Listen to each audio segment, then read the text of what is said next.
മഹാലക്ഷ്മി സീരിയലിൻ്റെ ഏറ്റവും പുതിയ പ്രൊമോ റിവ്യൂയിലേക്ക് എല്ലാ കൂട്ടുകാർക്കും സ്വാഗതം. അങ്ങനെ മഹാലക്ഷ്മിയും കണ്ണനും കൂടി തോമസ് വൈദ്യരുടെ ഹോസ്പിറ്റലിൽ ചികിത്സയ്ക്ക് വന്ന സമയത്താണെങ്കിൽ സാഗറിനെ കണ്ട് സംസാരിക്കുന്നുണ്ട്.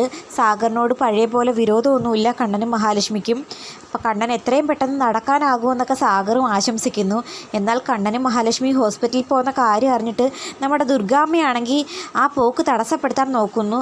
നാളെ എന്തായാലും കണ്ണൻ്റെ പിറന്നാളല്ലേ, പിറന്നാൾ ദിവസമായിട്ട് ഹോസ്പിറ്റലൊന്നും പോകണ്ട, ഇവിടെ നമുക്ക് സദ്യ ഒരുക്കി ആഘോഷിക്കാം, അതിൻ്റെ ആവശ്യമില്ല, ഹോസ്പിറ്റലിൽ ചികിത്സയാണ് മുഖ്യം എന്നൊക്കെ മഹാലക്ഷ്മി പറയുന്ന സമയത്ത് ദുർഗ പറയുന്നു, ഇവൾക്കറിയാമോ ഈ വീട്ടിലെ പിറന്നാൾ ചടങ്ങ് എങ്ങനെയായിരുന്നെന്ന്?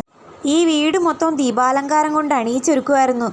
അന്നേരം കണ്ണൻ പറയുന്നു, അത് ശരിയാ, പുറത്ത് ദീപം കത്തിച്ചിട്ട് അകത്തെ ഇരുട്ട് ആരും കാണത്തില്ല, പുറമേയുള്ളവരെ വിശ്വസിപ്പിക്കുകയും ചെയ്യാം.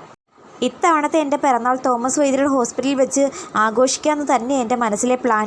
പിന്നെ ഒരു കാര്യം, പ്രാർത്ഥിച്ചില്ലേലും വേണ്ടിയില്ല, ഒരിക്കലും എണീറ്റ് നടക്കാൻ പറ്റരുതേ എന്ന് മാത്രം പ്രാർത്ഥിക്കരുതേ എന്നൊക്കെ കണ്ണൻ പറയുമ്പോൾ ദുർഗയ്ക്ക് വല്ലാത്ത വിഷമമാകുന്നു. അതേസമയം നമ്മുടെ ദുർഗയുടെ മനസ്സിൽ ചില സംശയങ്ങളൊക്കെ തോന്നി തുടങ്ങുന്നു.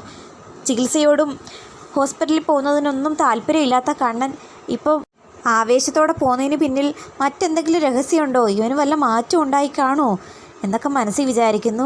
അങ്ങനെ ചികിത്സയുടെ ആദ്യപടി എന്നോണം ഉഴിച്ചിലും പിഴിച്ചിലും ആരംഭിക്കുന്നു. അതേസമയം തോമസ് വൈദ്യരാണെങ്കിൽ മഹാലക്ഷ്മിയോട് പറയുന്നു, വളരെ ശ്രദ്ധിച്ച് ചെയ്യേണ്ട ചികിത്സയാണ്. ഉൾവനത്തിൽ നിന്ന് കുറേയധികം പച്ചമരുന്നുകളും പച്ചിലകളും വേരുകളും ഒക്കെ കളക്ട് ചെയ്തുകൊണ്ടുവന്ന് അതുകൊണ്ടുണ്ടാക്കിയ കൂട്ടാണ് കണ്ണൻ്റെ ശരീരത്തേക്ക് അപ്ലൈ ചെയ്യുന്നത്.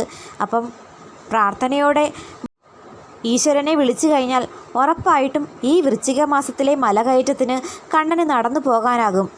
18 പടി ചവിട്ടി കയറി ചെല്ലുന്ന കണ്ണനെ ദൈവം അനുഗ്രഹിക്കുകയും ചെയ്യുമെന്നൊക്കെ പറയുമ്പോൾ മഹാലക്ഷ്മിയാണെങ്കിൽ മനസ്സൊരുക്കി പ്രാർത്ഥിക്കുന്നു, എത്രയും പെട്ടെന്ന് തൻ്റെ കണ്ണേട്ടന് ആ ചലനശേഷി വീണ്ടും തിരികെ കിട്ടണമെന്ന്. അതേസമയം നമ്മുടെ മഹാലക്ഷ്മിയാണെങ്കിൽ സാഗർ കാണുന്നുണ്ട്. സാഗർ ചോദിക്കുന്നു, എന്തായി കാര്യങ്ങൾ, കണ്ണസാറിൻ്റെ ചികിത്സ തുടങ്ങിയോ? തുടങ്ങി, ഉഴിച്ചിലും പിഴിച്ചിലും അവിടെ നടക്കുന്നുണ്ട്. അധികം താമസിക്കാതെ കണ്ണസാറിന് എണീറ്റ് നടക്കാൻ പറ്റുമെന്ന് എൻ്റെ മനസ്സ് പറയുന്നെന്ന് പറയുമ്പോൾ മഹാലക്ഷ്മി പറയുന്നു, 18-ാം പടിയെങ്കിലും ചവിട്ടി കയറണം എന്നാണ് എൻ്റെ ആഗ്രഹം. തീർച്ചയായിട്ടും നടക്കും. തോമസ് വൈദ്യർ പറഞ്ഞ് ഉൾവനത്തിൽ നിന്ന് കുറേ പച്ചമരുന്നും ആയുർവേദ ചെടികളും ഒക്കെ ഞാനും കൊണ്ടുവന്ന് കൊടുത്തിരുന്നു. അതെല്ലാം വെച്ച് ഔഷധ മരുന്നുകളും കൂട്ടുകളും എണ്ണയൊക്കെ ഉണ്ടാക്കുന്നത് കണ്ടു. ഞാനിപ്പം വെറും ഡ്രൈവർ മാത്രമല്ല, ആ കാര്യങ്ങളിലും ചെറുതായി സഹായിക്കും എന്നൊക്കെ സാഗർ പറയുന്നത് കേട്ടിട്ട് മഹാലക്ഷ്മിക്ക് സന്തോഷമാകുന്നു. നല്ലതാ, ഇനി ഒരിക്കലും സാഗർ പഴയ പോലെയൊന്നും ചിന്തിക്കുകയോ പെരുമാറുകയോ ചെയ്യാതിരുന്നാൽ മതി. ഞങ്ങൾക്ക് രണ്ടാൾക്കും ഇപ്പോൾ സാഗറിനോട് യാതൊരു വിരോധവും ഇല്ല കേട്ടോ.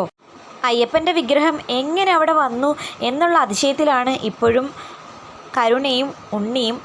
അയ്യപ്പൻ്റെ വിഗ്രഹം ഒരു പൊട്ടിപ്പൊളിഞ്ഞിരിക്കുന്ന ക്ഷേത്രത്തിൽ കൊണ്ടുവന്ന് വെക്കാൻ പോയ മുത്തശ്ശിയെയും പ്രതാപനെയും തേടിയെത്തിയ ഒരപകടമാണ്.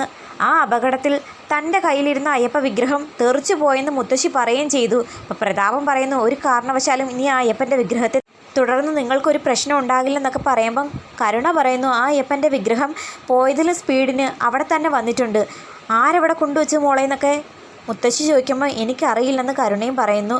മിക്കവാറും ആ മാർക്കോ ആകാൻ ചാൻസ് ഉണ്ടെന്ന് പറയുമ്പോൾ ശരിയാണെന്ന് ഉണ്ണിയും സമ്മതിച്ചു കൊടുക്കുന്നു. എന്നിട്ട് പ്രതാപൻ പറയുന്നു, ആ മാർക്കോ എന്ന് പറയുന്നവൻ നിസ്സാരക്കാരനല്ല, അവനാണെങ്കിൽ അവനെയും സംരക്ഷിക്കാനായിട്ട് പിന്നാലെ നടക്കുമല്ലേ, വൃശ്ചിക മാസത്തിൽ തന്നെ അയ്യപ്പൻ്റെ വിഗ്രഹം കളയാൻ വേണ്ടി പോകണ്ടായിരുന്നല്ലേ എന്ന് പ്രതാപൻ വിഷമിക്കുകയും ചെയ്യുന്നു. ഈ കാര്യങ്ങളൊക്കെ ഉണ്ണിയാണെങ്കിൽ നേരെ മേഘനെ പോയി കണ്ടു പറയുന്നുണ്ട്. അതായത് കഞ്ചാവ് കേസിൽ ജയിലിലായി കിടക്കുന്ന മേഘനെ തേടി ഉണ്ണി മാത്രമല്ലേ ചെല്ലാനുള്ളൂ, അച്ഛനാണെങ്കിൽ വയ്യാണ്ട് വീൽ ചെയറിലായി പോയല്ലോ, എല്ലാ കാര്യങ്ങളും അപ്പം ഉണ്ണി ചെന്ന് അറിയിക്കുന്നുണ്ട്. അതും പ്രകാരം മേഘനാണെങ്കിൽ ഈ സംഭവം കൂടി അറിഞ്ഞ് വല്ലാതെ ദേഷ്യമാകുന്നു. ഈ വൃശ്ചിക മാസത്തിലെ അവൻ്റെ പിറന്നാൾ ദിവസം ഒരിക്കലും മഹാലക്ഷ്മി അവനോടൊപ്പം കാണാൻ പാടില്ല. അന്നേ ദിവസം തന്നെ അവളെ തട്ടിക്കൊണ്ടുപോയി കൊല വിളിക്കണം എന്നൊക്കെ ഉണ്ണിയോട് പറയുന്നു. അതും പ്രകാരം ഉണ്ണിയും മേഘനും പ്രതാപനും എല്ലാവരും കൂടി ചേർന്ന് ഒരു ഗുണ്ടയെ മഹാലക്ഷ്മിയെ കൊല്ലാനായിട്ട് അറേഞ്ച് ചെയ്യുകയും ചെയ്യുന്നു. ആ ഗുണ്ടയോട് പ്രതാപൻ പറയുന്നു, അവൾ ഒരു കാരണവശാലും ഇനി ജീവിച്ചിരിക്കാൻ പാടില്ല, ഇന്ന് രാത്രി തന്നെ അവളുടെ കാര്യത്തിൽ ഒരു തീരുമാനം ഉണ്ടാക്കണമെന്ന്. തോമസ് വൈദ്യരുടെ ഹോസ്പിറ്റലിൽ നിന്ന് മഹാലക്ഷ്മിയെ കൊല്ലാനായി ആ ഗുണ്ട വരുന്നുണ്ട്.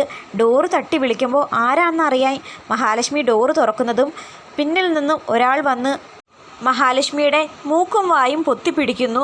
ശേഷം ബോധം കെടുത്തുകയും ചെയ്യുന്നു.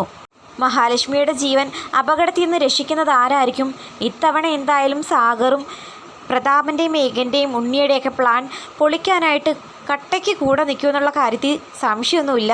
ഇത്രയും നാൾ അനന്തവും മാർക്കോയും മാത്രമേ അവർക്കൊരു സഹായത്തിനുള്ളായിരുന്നു. ഇനി മുതൽ സാഗറും മാർക്കോയും അനന്തവും എങ്ങനെയാണ് കണ്ണനോടും മഹാലക്ഷ്മിയോടും സ്നേഹം കാണിക്കുന്നത് അതുപോലെ തന്നെ കൂടെ നിൽക്കാൻ ചാൻസ് ഉണ്ട്. അധികം താമസിക്കാതെ കണ്ണൻ എണീറ്റ് നടക്കുന്നതായിട്ടൊക്കെ പ്രൊമോയിൽ കാണിക്കുന്നു. തോമസ് വൈദ്യരുടെ ഇത്തവണത്തെ ചികിത്സയിൽ പെട്ടെന്ന് പുരോഗതി ഉണ്ടാകുന്ന കണ്ണൻ തനിയെ എണീറ്റിരിക്കുന്നതായി കാണിക്കുന്നു. അപ്പം മഹാലക്ഷ്മിക്ക് എന്ത് സംഭവിക്കുമെന്ന് കാത്തിരുന്ന് കാണാം.